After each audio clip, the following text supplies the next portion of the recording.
ഞാൻ ഓക്കെ ആയിക്കോളും, I promise. Just എനിക്കറിയില്ല. വെൽ, എല്ലാം പെട്ടെന്ന് തന്നെ ശരിയാകുമെന്നാണ് ഞാൻ വിചാരിച്ചിരുന്നത്. നീ ഒന്നും പേടിക്കണ്ട. നിനക്കൊന്നും സംഭവിക്കില്ല, എനിക്കും ഒന്നും സംഭവിക്കില്ല.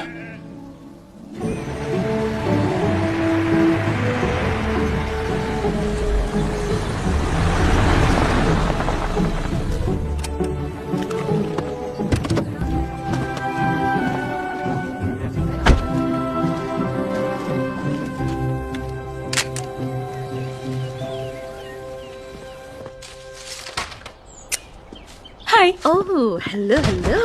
ഇന്ന് എന്തൊക്കെയാ ഉള്ളേ? പ്രത്യേകിച്ചൊന്നും ഇല്ലാന്നേ. തിങ്കളാഴ്ച ആയതല്ലേ ഉള്ളൂ. ബിൽസും നോട്ടീസും. ജോർജ്, അയാൾ ആർക്കായി കഥ എഴുതുന്നേ? അത് മറ്റാരോടും പറയരുതെന്നാ.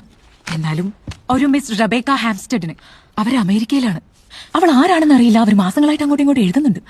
പിന്നെ ഇതൊന്ന് മണത്ത് നോക്ക്. റോസാപ്പൂ മണമുള്ള പേപ്പർ. ഇത് ലവ് ലെറ്റേഴ്സാ. വിശ്വസിക്കാൻ വയ്യ. നമ്മുടെ ചൊറിയനായ ജോർജ് ഹാഡി ഒരു പൈങ്കിളി കാമുകനാണെന്ന് കണ്ടോ പറയൂ. പാവം ജോർജ്. അതെ. Take care. Yeah, you too. Bye. Hello, hi. ഞാൻ സിറ്റിയിൽ നിന്ന് ഡെൻബ്രൂക്ക് കൾച്ചറൽ ഫെസ്റ്റിവൽ കാണാൻ വന്നതാ. വളരെ സന്തോഷം. അത് ഇവിടെ തന്നെയാണ്.